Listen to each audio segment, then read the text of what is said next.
More than a decade ago, I was working in the New York City press pool. I was a camera guy, and I had the opportunity to attend dozens, if not hundreds, of press conferences featuring the mayor at the time, Michael Bloomberg. Now, many people might know Michael from his Bloomberg terminals back in the day, or his Bloomberg financial news empire. Others might know him for his short-lived presidential campaign in which he tried to bludgeon his way into the lead in the Democratic primaries with record-breaking spending on campaign ads. It didn't work. It was really embarrassing.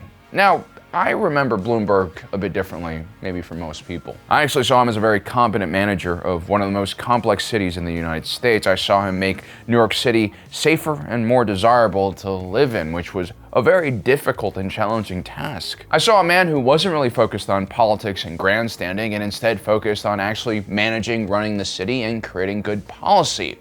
At least I did in the first 2 terms he was in office. But then in 2008, in the midst of a terrible economic crisis, Michael Bloomberg campaigned to remove term limits for the New York City mayor office, and he would actually run for a 3rd term, which is sort of where everything went wrong. Michael Bloomberg went from this meek and quiet businessman who could barely see over his podium to a more confident, bold, and ego-driven individual. And he would make several unnecessary policy decisions that were probably driven by ego that would not only piss off New Yorkers, but most of the nation. He pissed off the right with his national campaign against illegal guns. He pissed off the left with his continued support of stop and frisk tactics used by the NYPD, which mainly targeted minority communities. And finally, he pissed off anyone who was left with his weird ban on jumbo-sized soft drink cups, which not only made him seem like a control freak, but also didn't prevent people from drinking 2 smaller cups full of the same sugary content as 1 larger cup would.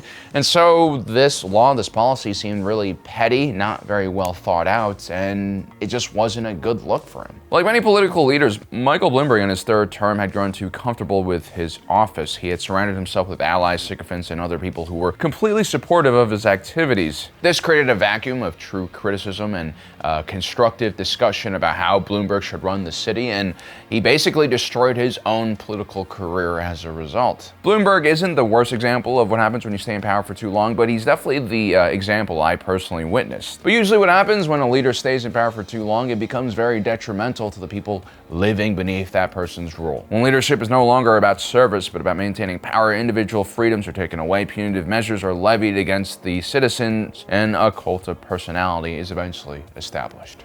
If you guys ever find yourself under the control of such leadership, might I recommend you take a look at our sponsor for today's episode, NordVPN, which has servers in over 59 different countries, which can help you get around all sorts of censorship and firewalls. NordVPN hides your identity from internet service providers, government censors, corporations looking to monetize your data, and cyber criminals. There's a pretty exhaustive list of actors who now want your information and buying habits.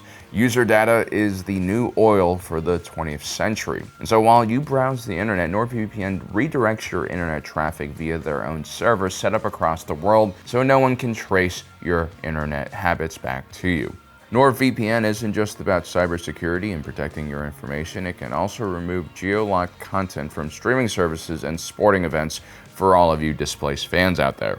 With 1 subscription of NordVPN, you can connect up to 6 different devices. And if you sign up for NordVPN, you can try it with a 30-day money-back guarantee. Also, consider rolling NordVPN with their 2 other security products, NordPass, which is a password manager, and NordLocker, a secure cloud storage service which can keep your files encrypted and still make them easy to access from almost anywhere.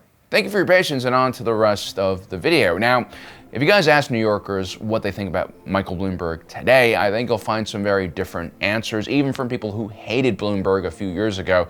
They'll probably have a much more positive view of him after having, Mayor de Blasio for 8 years, who was universally hated and ridiculed by almost everyone on both sides of the political spectrum. Now, at the same time, I think this is a really important lesson about what happens when you stay in power for too long. I think this is a general rule for any leadership position. There is a reason why term limits exist. Even the most infallible individual, when they stay in power for too long, they'll begin to stagnate and begin to make huge mistakes. Perhaps no one in the Star Wars history has stayed in power longer in any organization than Grand Master Yoda, and this is kind of due to his species' incredibly long lifespan. I mean, Yoda's trained new Jedi recruits for the Order for more than 800 years, and from 232 BBY to 19 BBY, Yoda would serve as the Grand Master for the entire Jedi Order. This period of time, consequently, would be the last 200 years of the Jedi Order. As a matter of fact, when Yoda started his tenure, it was basically the end of the High Republic period, which was kind of known as the Golden Age for the Jedi. Yoda faced some really interesting and complex issues that no one else has ever faced in the Jedi Order. For one, because of his role as a mentor for all new Jedi recruits for 8 centuries, almost every Jedi in the Order will have developed a student-teacher relationship with this tiny green alien. In an organization that, might I remind you, deprives all of its members of actual emotional connections with their real family. The connections that young Jedi make with their masters and teachers become the closest thing these Jedis have to normal relationships. And so right away, Yoda, by default, will experience a lot of reverence from all of the younglings and Padawans who grew up to become new Jedi Knights and Jedi Masters. Yoda was unequivocally the leader of the Jedi Order, and no one was really willing to challenge him. And even his fellow Masters who sat on the council with him, whether it was Mace Windu or Ki-Adi-Mundi or Obi-Wan Kenobi, rarely ever challenged Yoda and just accepted his wisdom, and they basically weren't doing their jobs. And so the Jedi Council was not a place where ideas were being freely exchanged, dissected, and discussed thoroughly.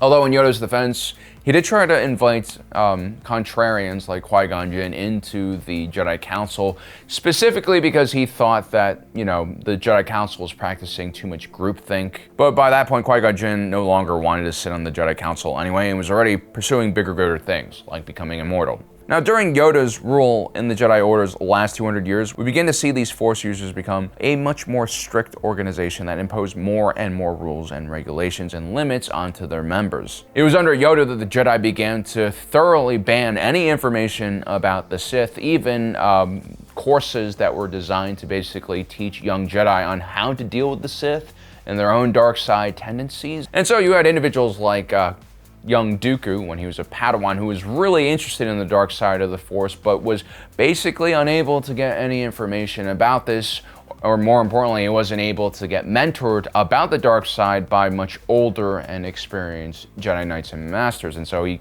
kind of had to figure things out himself. Clearly a much better alternative to younglings snooping around in the restricted selection section in the archives would be to have more structured courses about how a Jedi could deal with their own dark side tendencies, which is a huge problem that the Jedi face. You could even call it, a defense against the dark arts class. And so this fear and complete ban of the dark side would prove to be a huge blind spot for the Jedi Order in the coming Clone Wars. You had young individuals like Anakin Skywalker, Barriss Offee, and Pong Krell, who all exhibited dark side tendencies and were ultimately overwhelmed by their dark side tendencies because they didn't really have any real training on how to deal with the dark side. During this period of time, the dark side was not treated as a real physical threat. It was more treated like some mysterious boogeyman that was taboo to discuss and talk about.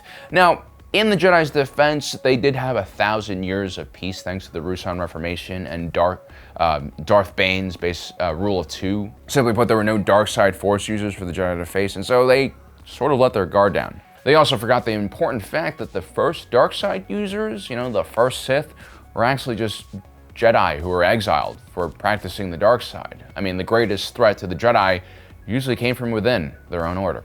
Yoda's policy on the dark side only strengthened Darth Sidious's attempt to confuse and muddle the Jedi's connections to the Force. Despite being the most powerful Force user in the galaxy, Yoda met with Palpatine on numerous occasions and never detected the possibility that he was a Sith Lord, and his fellow council members would follow his lead. Now, Yoda does sense growing unrest within the Force, a general sense of unease and malaise, but instead of trying to find the source of that unease, Yoda just imposes more restrictions and regulations on his own people. He believes that if he controls the Jedi, he'll be able to protect them better. Now, remember when Anakin Skywalker comes to the Jedi Temple that first time in order to try out for the Jedi Order? Well, he was rejected. This was despite the fact that he was one of the most powerful natural Force users the Jedi had ever seen. That fact alone should have made the Jedi interested in mentoring Anakin, so at the least, he doesn't succumb to the dark side and become a threat to the entire galaxy. And the first rejection that Anakin received from the Jedi was both cruel and unnecessary. He is to be trained then? No, he will not be trained. No. He is too old.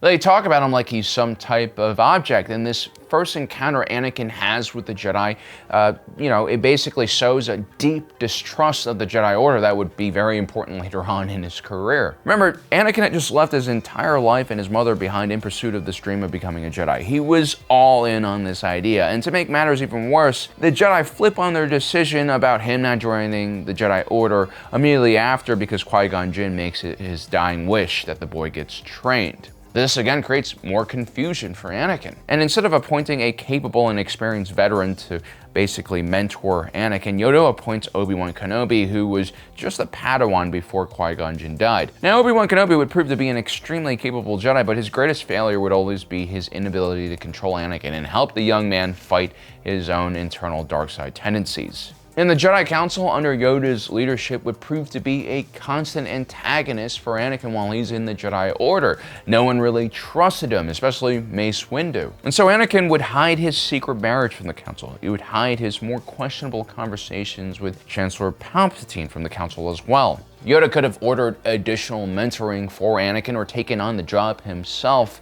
but no, instead he just treats Anakin like any other Jedi when clearly he's not. I mean, remember, by their own accord, Anakin was too old to become a Jedi, too connected to his mother to truly be emotionless. Instead of taking this disadvantage that Anakin had into consideration and giving Anakin more special treatment and attention, Yoda and the Jedi Order would continue to try and shape Anakin in the way they saw fit, which of course just made him rebel even more. But perhaps Yoda's biggest mistake was him blindly getting the Jedi involved in the Clone Wars. I mean, there was a precedent set already for the Jedi to not get involved in what essentially was a civil war. During the legendary Mandalorian Wars, the Jedi Council famously decided to sit out of that conflict, and only Revan's faction would join the fight and would ultimately be corrupted by the dark side, which is exactly what happened to many Jedi. Yoda, without much hesitation or thought, accepted military commissions from Chancellor Palpatine and threw his entire order headfirst into a war he knew nothing about, leading clones that the Jedi mysteriously ordered decades ago that he knew nothing about. And on top of that, the Jedi were completely inexperienced in fighting wars, and they got a lot of their clone troopers killed for no reason. I mean, where was Yoda's wisdom here? Why didn't he discuss this matter with the Jedi Council or the entire Jedi body? Surely they all should have had a voice in whether they went to war or not. I mean, there were plenty of dissenting voices that warned Yoda not to go to war. So why did Yoda do this? Well, it's simple. Yoda naively believed that it was the Jedi's role to serve the Republic and follow whatever the democratically elected government chose to do. Remember, the Jedi weren't supposed to get involved in politics, and so Yoda's way of interpreting this rule was by allowing Emperor Palpatine, or Chancellor Palpatine, to dictate exactly what the Jedi do. He's basically passing on the responsibility here to Palpatine, which is a terrible idea. Now, overall, Yoda, despite showing great personal wisdom, was a complete failure as a Grandmaster. This most likely was a side effect of him being in that position for more than 200 years. The Jedi needed reform and needed new ideas, younger, more energetic individuals with the courage to look towards the future instead of constantly be focused at the Jedi's past mistakes. So there you have it, guys. That is my assessment of Yoda. Do you guys think that he was in power for far too long to be effective by the time the Clone Wars rolled around? Let me know in the comments section down below. Also, don't forget to subscribe and hit that notification button down below so you don't miss out on the rest of our awesome coverage. The Bad Batch is coming out very soon, so we'll be talking a lot about that in the next week. All right, guys, my name is Alan, reminding you that my allegiance is to the Republic, to democracy. I'll see you next time.